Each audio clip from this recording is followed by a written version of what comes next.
Hey there, everybody. Thanks for tuning in to episode 7 of the MaritimeGardening.com podcast. And once again, I'm joined with Mr. Greg Otten. How you doing today, Greg? Just great. Awesome. So we've done 6 episodes. We're pretty pleased with that. We've got this show up and running. If you haven't had a chance to listen to those yet, by all means, just go to maritimegardening.com and you can find all the episodes there listed in chronological order. So what are we going to talk about in today's show, Greg? Well, planting season is drawing to a close. I mean, you can plant right till the end of June, depending on what you plant and how many days it takes, et cetera, et cetera. We've only got so much more time to plant. So I thought I'd talk about vegetables that you're likely to have a high success rate with. And the reason for that is just that for anyone that's new to garden, I mean, this shows for anyone, whatever stage of gardening you're at. But I imagine it's probably, at least this season anyway, I'm generally speaking, directing it at the new gardener. Now, that being said, if you're a seasoned gardener, there's still lots of pearls of wisdom, I guess, Sure. because I'm talking about, you might be a seasoned gardener, but you've never tried permaculture before. Right. Or there just might be, it doesn't matter what you listen to, there's always some little trick you've never heard before. It's the beauty of gardening. You never master it. You just keep getting a little better every year incrementally. You keep just sort of fumbling around. And, so it's always worth listening to something new. Yeah. But there's nothing more demoralizing than, you get an idea in your head in the spring. This is the year. This is the year I'm going to have a garden. It's going to be awesome. I'm going to have all these vegetables. I'm going to be healthy. I'm going to be successful at it. And you plant all this stuff, and like half of it dies. And it's really demoralizing. I mean, every year I have things that get attacked. And just the other morning, I looked out in my garden, and an entire row of beans was gone. Like it was there the day before, and it just disappeared. From slugs. Oh, really? Yeah, I probably killed about 20 slugs that morning just out of a sheer rage. But I killed more if I could have found them. But so things happen, right? Right. So anyway, it's good to plant things if you're early on in your gardening journey. It's good to plant things that you're going to have some success with, because you're just going to have a more positive vibe from that season, and you're going to want to do more the next year. Success is always good. Yeah, well, it makes it feel like you're doing something right. Yeah, exactly. Especially if you're a new gardener. You don't want to have your first attempt be a complete catastrophe. Right. So that's the point of today's episode. We're going to list off 10 things you can plant with a couple honorable mentions. There's still no guarantees. Yeah. But I think you got a good shot. Yeah, and I mean 10 vegetables is a lot of things to plant. You'd need more than one bed to plant these 10. So, I would choose from among these. So I need a drum roll. Ring. Yeah, well, in no particular order, I guess. Although I think I am starting with, number 1 is the easiest damn thing to plant. And we talked about that on last week's episode. That's right. So the first 2 things are the same things we talked about last week, which is why I went into them to such extent so that we wouldn't have to do that today. So number 1, potatoes, the easiest thing to grow. Put them in the ground. 2 months later, you can start eating potatoes. Nice. And you can pretty much, I don't think I mentioned this, you leave once your potatoes, they'll grow, and then they'll turn sort of yellow, the leaves will get spotted, and then they'll just die. The plants will fall down. You don't have to pick them then. You can leave them in the ground right up till like the end of December. And in some cases, you can probably leave them longer. Depends on if your soil is going to freeze. I tend to take them out by then because my soil tends to freeze up here. It's quite cold. But if you were in a unique microclimate where let's say you could throw a bunch of leaves and hay over your soil and it wouldn't freeze, I guess you could leave them in the ground. Anyway, I take mine out, around the end of December and put them somewhere dark and cool in a box and eat them as I need them. And I always put a few aside for seeds the next day. Nice. And they seem to do better if you do that. Like the longer you leave them in the ground, they just seem to improve and improve and improve. There's no rush to take them out, and they'll keep in the ground better than anywhere else. Yeah. Right? So the longer you can delay harvesting them, the longer they'll keep.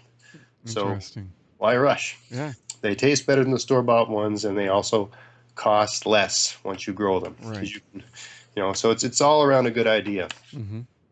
even though potatoes are relatively cheap to buy, they're still cheaper to grow.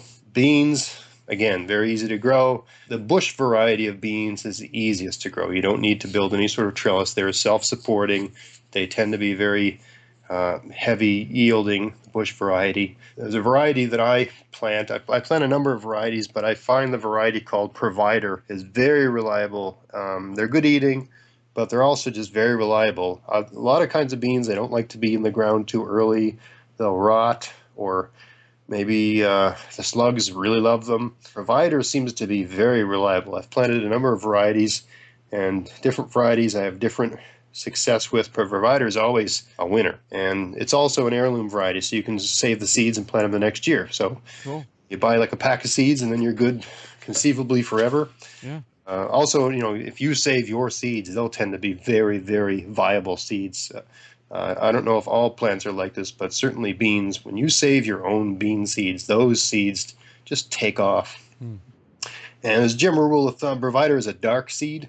I read this somewhere, and I've seen this, but I've never done a scientific test. But I read somewhere that beans with dark seeds tend to be more rot resistant than beans with lighter colored seeds. If you plant a bean and the soil's too cool or the soil's too wet or too wet and cool, the seed will just die. Okay. So it's a very careful balance of, you want to plant it as early as you can, but not too early. If you plant it 3 days too early, they're all gone. And that's what happened with, I had two rows. I had a row of beans die because they get ate by slugs. And then I had another exotic variety that was supposed to be really cool and really tasty. And I checked them 3 days ago, and they were all rotten. Yeah. And I planted them June 1st. Wow. Which normally is fine for beans. I mean, I've planted beans in the middle of May and they've taken off. So this variety must really rot easily. Yeah. Well, we've had some weird weather. Yeah, weather's been kind of loud. Not as bad as last year, but no. But that being said, this has still been one of the coolest springs I've ever seen. Yeah, it is. It truly I don't know. I was in the valley last week on Monday, and it was hot. Phenomenal. So I'm sure the whole province isn't like the valley is a special place. Yeah, it is. Certainly where I am out, on the ocean. Near the coast, it's just, it's perpetual early spring here. Yeah.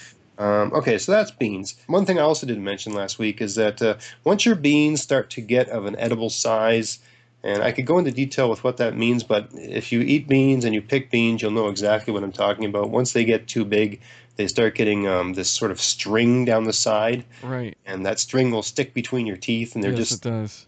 Some people might call that woody. So there's a bean, it can go from perfect to woody in a matter of a couple days.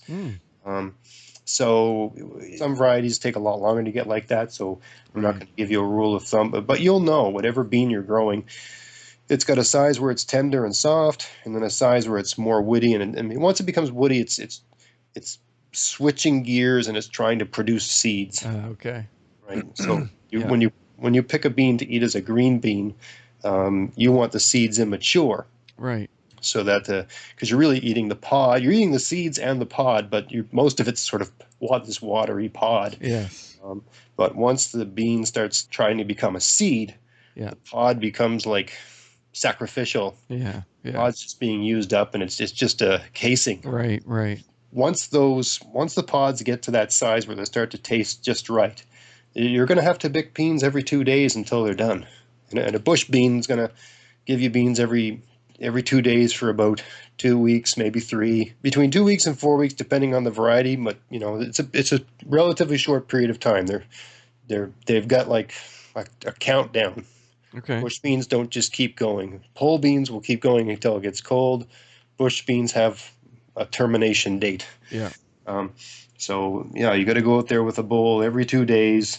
And if you do that, it'll propagate growth. They'll start putting out more flowers and growing more. So if you harvest every 2 days, you'll get more beans as well. So you're going to get better beans and more beans. Okay. And very good to pick them in the morning. Most things in general, it's good to go out in the morning. So if you have to go to work, you go out. You go out in the morning before all of that. Yeah. And you pick what you're going to eat that day. You put it in a bowl. You stick it in the fridge, and you go to work. Cool. Because everything's at its biggest and best at the end of the evening. Okay. Plants, they get there's some dew, They do all their drinking. They sort of grow a bit. They do all their growing overnight. Yeah. They spend their day collecting sun and getting all that energy. And then they spend the night turning that into more, turning that into growth, generally speaking. Yeah. Beans don't mind poor soil. I think I mentioned that before. So if you've got a stretch of soil that's not the best and you don't want to go crazy amending it, just put beans in there. They'll actually improve the soil, and they don't mind. I mean, they don't mind awesome soil either, but they don't mind poor soil. So vegetable number 3, peas. Really same set of rules for beans, except that peas you can plant them very early in the year. You can plant them in like April, but they're only going to give you peas until sometime in July, and then they're done. They don't like heat. Okay. They'll just give up. They'll just stop. You'll just notice the plant won't look healthy anymore. It'll stop putting out flowers, and it's done. You can buy bush varieties. You can buy pole varieties of peas. I have found that there's snow peas, but there's also snap peas. Snap peas, yeah. And the snap peas, in my opinion, are the better ones. Right. The snow peas tend to get woody faster. You have to pick them like every single day. They mature very quickly, but the line of the time between it being good and not good is really short. Whereas the snap peas, they can be big, they can be small, they're all really good. So I find a snap pea is a better one. Snap peas have climbing and bush varieties, but the bush, unlike with the bean where you've got a bush variety it supports itself, even though the pea is called a bush pea, it doesn't support itself. They'll tip over and go all over the place. At least that's been my experience. So if you're going to plant bush peas, and they can be useful because they sort of mature faster, you have to put some sort of structure up for them to support them. Maybe some chicken wire, or there's various approaches to trellising them. But the bush peas will grow about 3 feet high and then they'll stop growing. Okay. Whereas climbing peas will go 6, 7, 8 feet high, depending on how good your soil is, how good your sun is, how much water there is, the variety, blah, blah, blah, blah, blah. Yeah. They can go anywhere from 5 to 8 feet tall, depending on all of those things. So that's peas. But they're, generally speaking, very easy to grow, and they don't mind poor soil either, and they also improve soil. Right. And they're really tasty. I mean, peas are so sweet and so nice. They're just a great thing to grow. And it'll be one of the first things you can start eating out of your garden, so you'll be really pleased to have something to eat. Next thing, a green Swiss chard. There's lots of different kinds of greens you can grow, and I'm not saying only grow this one, but from what I have experienced, Swiss chard is the most bolt and pest resistant of all the greens. A lot of greens have this problem called bolting, where at some point in the summer, when it's hot, the green decides that it wants to start flowering. Yeah. And once it starts flowering, the actual green, you're not growing it for a flower or for a seed. You're growing it for the greenery. And once it goes to flower, the greenery changes flavor and it becomes bitter. It doesn't taste good anymore. And the greenery kind of stops growing. The whole plant says, okay, I'm not about greenery now. I'm about the next generation. It's an annual plant. It's saying, okay, let's go for it. Let's make some seeds. Right. We're going to die. Once it gets really hot, the plant says, it's too hot for me. The jig's up. Yeah. I'm just going to make some seeds and die. Yeah. So it's really not good to eat after that. But Swiss chard seems to take the longest to do that. I don't know why, but I've found lettuce can bolt, and lots of different varieties of lettuce can bolt. But Swiss chard doesn't tend to do that. And also Swiss chard, you don't have to pick the whole plant. You can take off individual leaves. So if you have a couple rows, every time you want Swiss chard, you just take the bigger leaves off from take a leaf off every plant sort of thing, and you'll have basically like one whole plant's worth of leaves. But each plant's only been reduced by 10%, which you can totally handle. And they also tend to be very pest resistant. I've got lots of pests in my garden. It's a constant problem. And slugs tend to favor other greens over Swiss chard. I love to eat spinach, and I have spinach, but I have found Swiss chard's more reliable. Slugs tend to prefer spinach over Swiss chard, for instance. And same with flea beetles and things like that. Swiss chard is sort of at the bottom of the pest list. All those things will eat Swiss chard, but they seem to prefer other things to it. Yeah. And if you eat Swiss chard raw, you'll find it's got this sharp taste. I think it's called oxalic acid.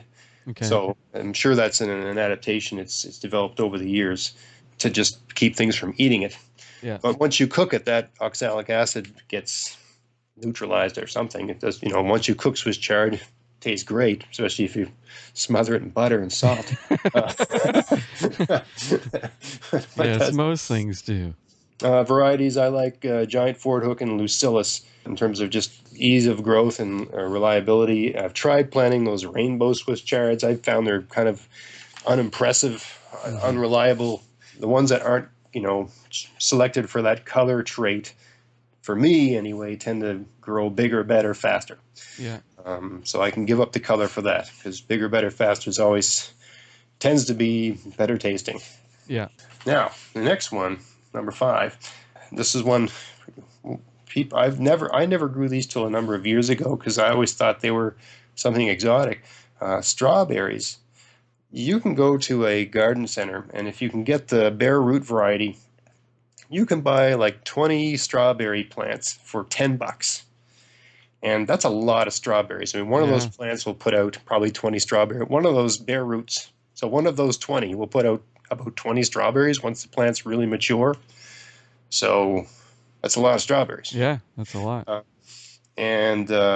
I mean, it's pretty forgiving of different kinds of soil, although, like most things, it prefers fertile soil. Very easy to grow. You put it in the ground, and you cover the ground with a good mulch. I use hay.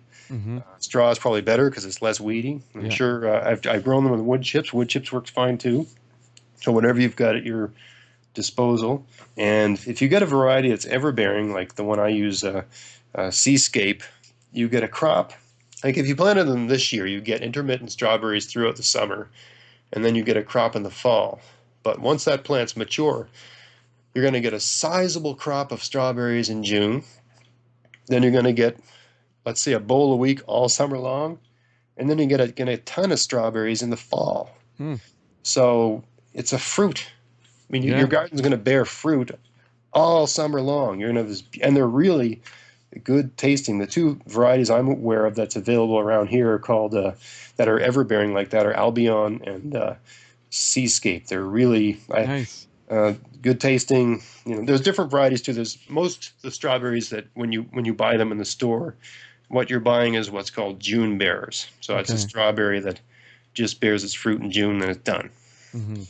And June bearers, I think the reason that they grow those is they're probably very pest resistant, or I'm not exactly sure. I mean, traditionally strawberries only bore at June. These ones that bear all summer long and that sort of thing, that's through a lot of selective, breeding, and those varieties have been developed. Yeah. Sort of shut off that, it's summer, you're not a strawberry anymore, you're just a green. But, if you're paying, why not get one that's going to give you strawberries? I haven't found any real flavor difference. I think the June bearers maybe produce more berries in June. Right. Like you get a huge crop, but then it's done. So for me personally, I mean, I certainly get enough. I get plenty in June where I'm eating them till they're coming out my ears and I'm making jam. And then all summer long we got strawberries to put in our salads or snack on or whatever. And then in the fall we got bowls and bowls of strawberries again, and we're trying to keep up making jams and stuff. So I prefer those ever-bearing varieties. Yeah.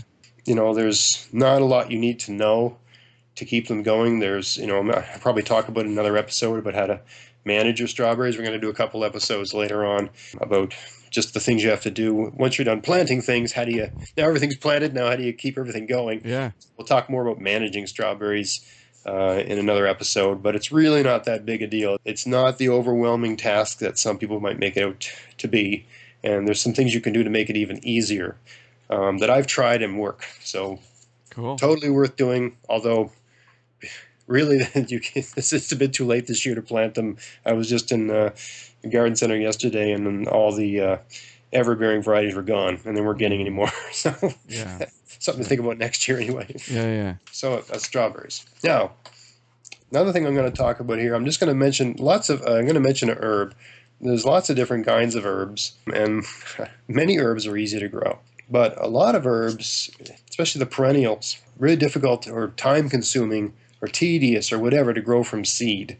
Now, this is an herb that grows from seed really easily, and that's dill. Put a few rows of dill in your garden. You won't be sorry. They're really pest resistant. The pests don't like them at all. Oh, yeah? So it's always good to have, like, you never make a dill garden. You put dill in between rows of other things. Like if you had a garden with carrots, in between your carrot rows, you'd make a dill row, and they'll get along just fine. But nothing's going to eat that dill, not a thing. So it's a good thing to put in with other plants. And, they grow really nice. They're beautiful tasting herb. They cost a fortune to buy in the grocery store. Oh, yeah. They're wonderful with your salmon or with different kinds of dishes. Also, in the fall when you're preserving, if you're going to be making pickles and stuff like that, you can put the dill in there. At whatever stage the dill's at, if the plant's big and woody, and it doesn't matter because you want that powerful taste. You don't want the nice, delicate young taste. You want that powerful taste in with your pickles. So it timed just right. Right. And you get the dill seeds and all that sort of stuff. And you can save, if you get an heirloom variety, you can save your seeds and plant the seeds the next year. So, and I've noticed that it's pretty hardy. I mean, I've got dill coming up all over one of my gardens. So I had dill there the year before, and it must have gone to seed because I've got dill coming up everywhere like a weed. Oh, yeah? I've been moving them around because, for me, everything has to be in a row. Right. So I can't have the crazy hippie garden sort of thing. Yeah, So, sort of moving adjusting it because I want it to be, I want to know where it is. So it's just easier to keep track of things. Yeah. But yeah, it's a great herb to grow. I would include parsley in that list too. Okay. And that's not one of my top 10, but dill and parsley, they're ones you can start from seeds that plant the seeds very early in the year, like April, May, and they'll come up when they're ready. They won't rot. Okay. And parsley's an underrated herb. I mean, that's something, if you grew up like I did, parsley was this thing you had on your plate when you went to a restaurant, you threw it away when you left. Yeah. But it's a very, very healthy herb to eat, and you can, if you make Mediterranean style dishes, you can add it to a lot of things. It's very healthy. I mean, you just tell when you eat parsley, it's just full of lots of vitamins and minerals. It's really good for you. Yeah.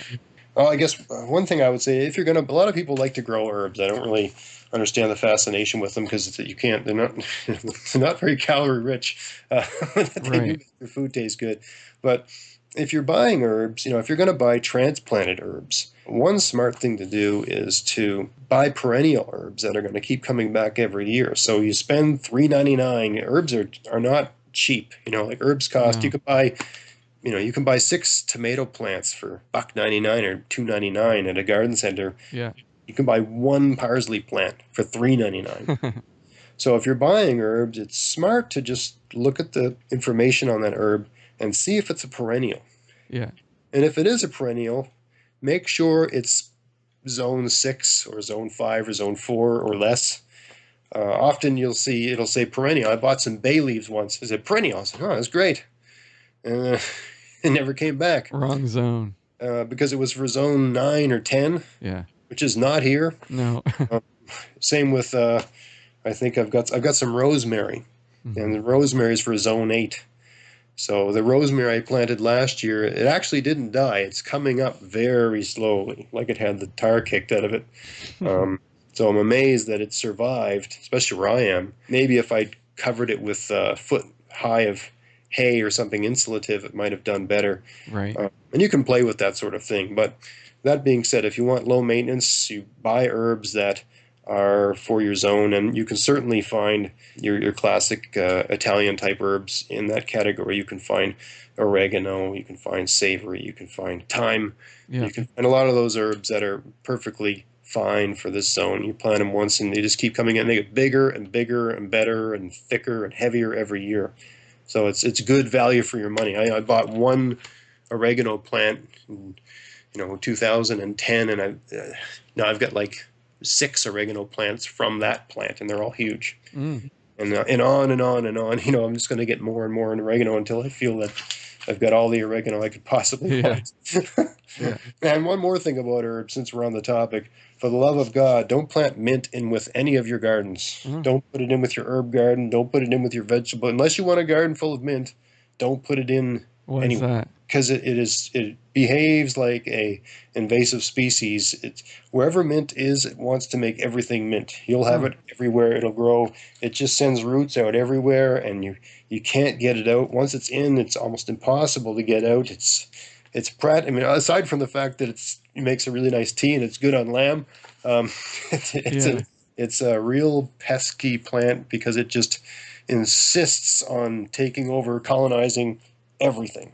Really? So if you want to have mint, plant it in the ditch near your house. Or plant it in some. I have it like behind my wood pile. And I want mint, I can go there and just grab it by the handful and make tea. Who cares? Yeah. It's a beautiful plant, but if you put it in your ornamental gardens or your main gardens, it's just you're never going to get it out. I mean, the roots go everywhere and they just keep coming back. I would advise against that. Okay. I just spent like a day yesterday. Someone put a mint in the corner of a garden that was 3 feet by 25 feet long. One plant in the corner a couple of years ago. The whole thing was mint. The lawn was mint. Oh, yeah? Mint was everywhere. Maybe I should plant mint in my lawn. And I mean, I pulled it out everywhere, but there's no way that it is not coming back. No way. I would have had to bring in a front end loader and scoop, go down 2 feet and remove. Even then, I wouldn't, bet the house on it. It's an incredibly resilient plant. Once it gets established, it just takes over.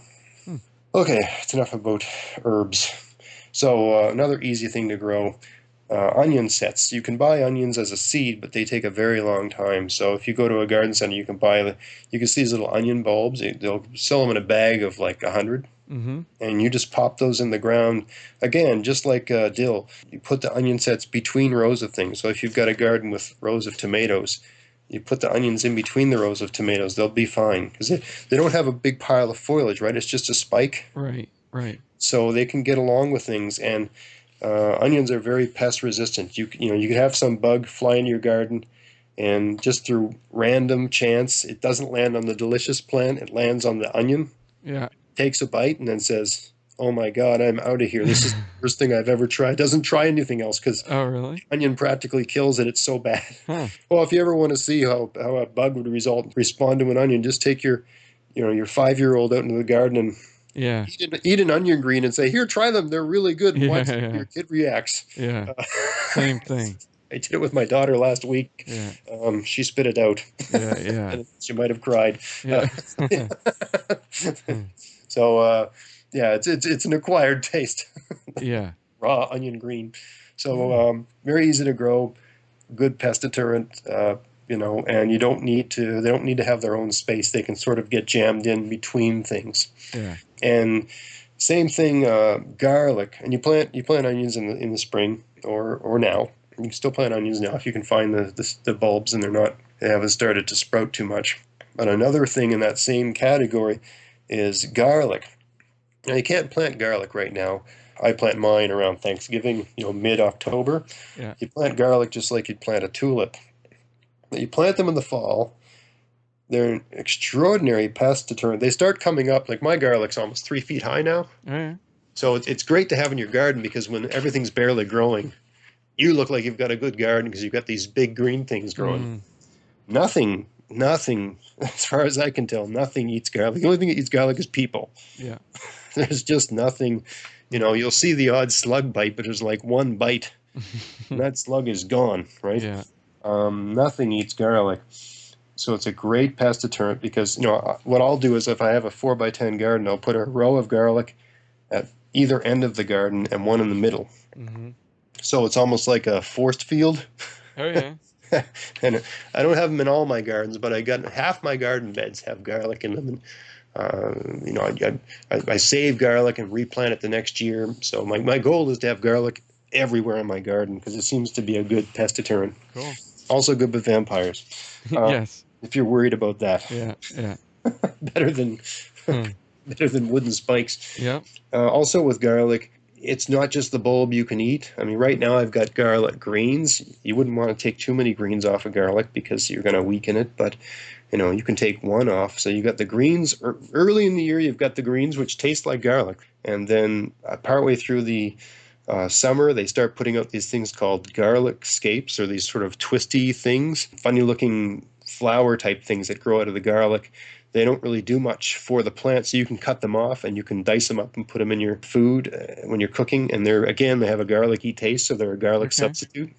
And then, at some point in late July, August, you've got the garlic bulb, which you can start picking.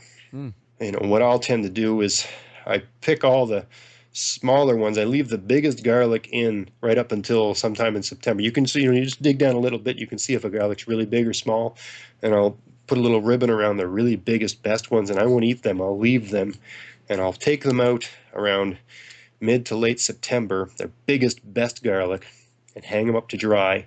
And then I break them up and replant those, because the biggest, best ones make the best Cool. plants. Yeah. And same thing, like when you're planting them, don't bother, don't even try. I've tried it. Trust me, I'm a real cheapskate. And I've tried buying like the I think they know that by now. I've tried planting the grocery store ones, and I've never had any real success with them. I'm sure there's some kind you can buy that'll work here, but I honestly think the majority of them are grown somewhere that's way hotter than here, and they're just not the right variety. Yeah. I get mine at a garden center. I get the hardneck variety, a variety that's chosen for our conditions here.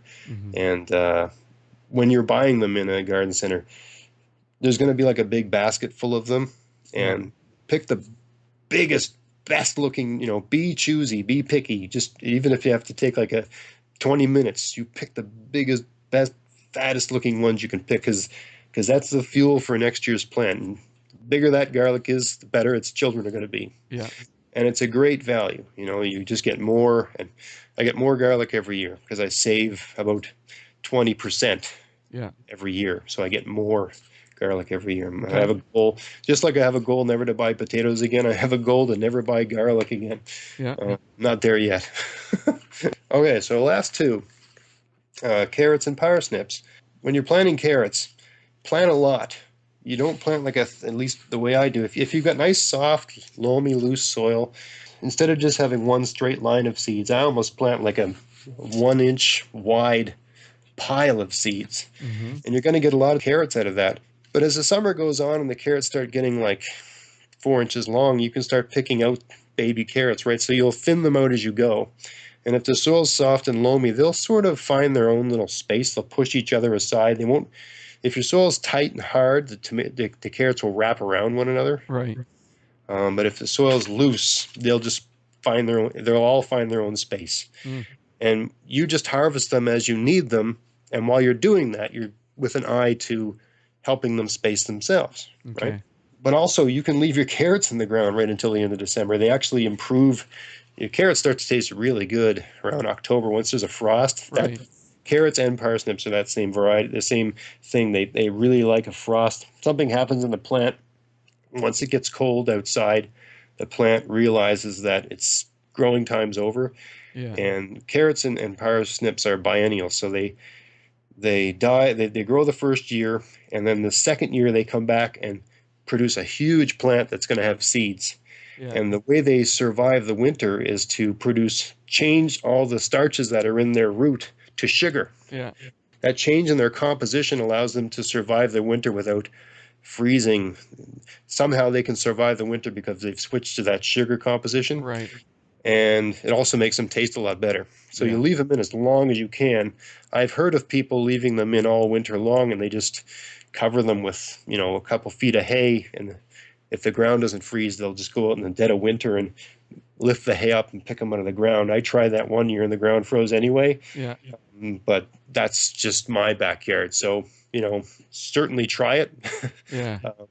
But at the very least, you leave them in as long as you can. There's no point in picking them all if you've got lots. Yeah. They like the cold, and cold improves their flavor. Parsnips, very easy to grow. One thing about parsnips, though, you got to buy your seeds every year, or at least propagate your own seeds. Parsnip seeds do not retain their viability. You buy parsnip seeds this year, they're good this year. You try to plant this year's parsnip seeds next year, half of them are dead. Yeah.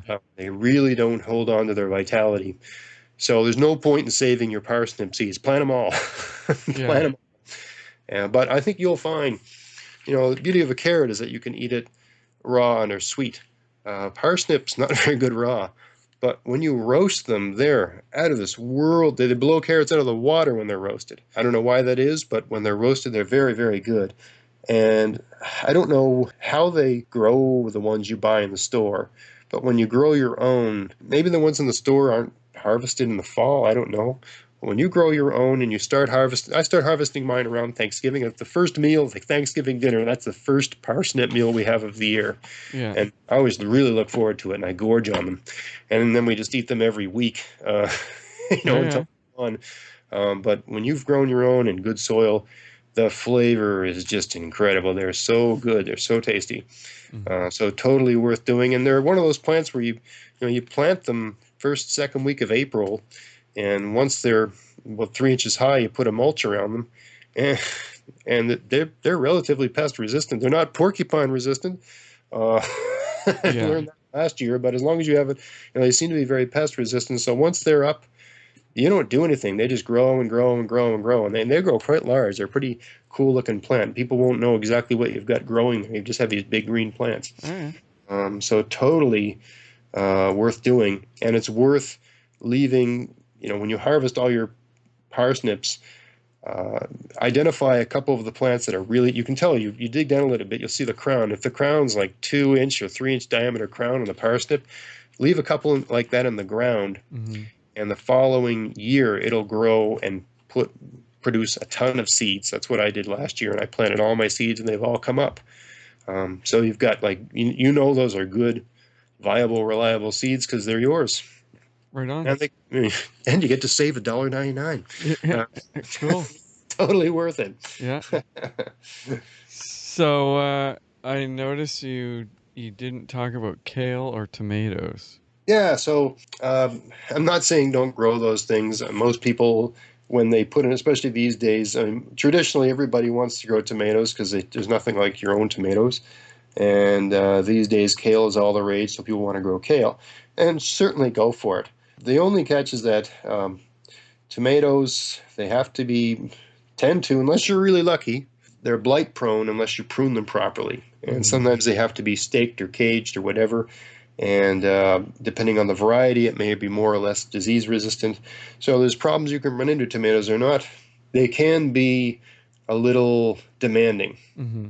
That said, I've had years where I've stuck them in the ground and they grew like crazy and everything was fine. Right. Just really depends on where you are, what risks exist in your little backyard. So definitely go for it. But if you could lose all your, I had a season where I lost all my tomatoes, and I was a seasoned gardener, and I lost them all to blight.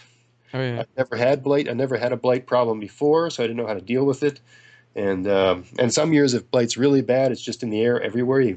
There's nothing you can do. You're just over. But if it's there's always some blight around. It's just one of those things that exists. There's things you can do to minimize or mitigate blight. We'll talk about that next week or two. Cool. Kale, and I would include all that family. They're all members of that cabbage family. Kale, kohlrabi, collards. There's a host of pests that, if you don't have them in your area, your kale's going to grow great. Yeah. But if you have them, oh my God, they're going to just hammer you. Slugs love kale, love it. And caterpillars love kale. There's a species of caterpillar that the butterfly drops its young on the kale, and it's exactly the color of the kale, and it literally hides during the day along the vein on the underside of the leaf, and you got to look really hard to notice that there's something there. Even though the caterpillar is almost a couple inches long, it's like perfectly kale-colored caterpillar. And so it'll be there all day, and then at some time in the night it just eats the whole thing. So there's a lot of things that'll attack kale. Also, I got a bit of a problem in my garden right now with flea beetles. And you'll have these beautiful looking seedlings or plants, and then you'll go out the next day and it'll look like somebody took a shotgun to them, and that's flea beetle. And it's really demoralizing because you can't even see them. They seem to, you have to really look closely to find them. They disappear very quickly when you come around, and it's really hard to, unless you want to put a bunch of toxic stuff on there is stuff you can buy. I don't use it, but there's stuff you can buy for all these white powders that you can coat everything in, and they'll kill the flea beetles, but they'll also kill everything. They'll kill the things that kill the flea beetles. They'll kill the things that you want. They'll kill bees, that pollinator bees, they'll kill everything. So you don't necessarily want to knock out your beneficials. My view on all those kinds of pests is that over time, if you've got an overabundance of one pest, over time in your garden, other things that prey on that they're just going to start showing up because you've got this overabundance of food. And over time, it'll work itself out. But you may lose your entire crop for a couple of years while that's happening. Yeah. We'll talk in another episode about strategies to get around that don't involve toxins. I mean, if you want to do that, go for it. I'm not going to judge anybody for what they got to do. You don't want to lose a crop, but I'm going to talk about ways to get around that that don't involve toxic chemicals. So yeah, that's why. I mean, sure. If you're new to gardening and if you're someone who likes vegetables, I'm going to put money on the chance you probably like tomatoes and kale, and certainly go for it. But there can, and if you've never had a garden on your property before, year 1 or 2, you're probably going to be fine with those things, because especially kale, it seems to take a couple years for all those nasty things to start showing up because they don't know that you've got that yet. Yeah. So kale can be good in year 1, but at some point in time, you're going to just have things show up. Your kale's just going to get starting destroyed, and man, it can be demoralizing. Yeah. Yeah, I'm not saying don't grow kale. I'm just saying, if you come out one morning and it's just disappeared, yeah. Don't blame yourself. You're not a terrible gardener. You're just really unlucky. Well, you might be. There's something that your kale is so good that something else ate it. Yeah. Nice. Yeah. Cool. Well, that's your top 10 list, plus touching on kale and tomatoes, and I think that brings us. We're pushing up around the 1 hour mark, I think. Time. Oh my God. But that's what happens when Greg gets going on gardening. Greg gets going on gardening. Are you serious? That was an hour? Oh, we're 15. Well, since I hit record initially, I think we're, time it's edited out, we'll probably be down around 45.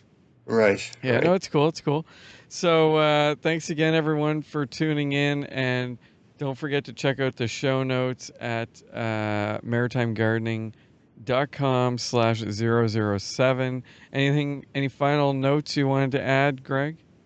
Oh, just that's the general summary is just, don't try to get too fancy your first year. Don't get over ambitious. Failure is toxic. Success is intoxicating. Yeah. Plant things that are yield results, and start experimenting as you get some success under your belt. Nice. There's nothing feels better than success when you're gardening. Nothing Cool. like going out in your garden and everything's growing and you can eat it. It's a great feeling. Sounds good. I can't wait to get to your garden and eat what's in it. Great.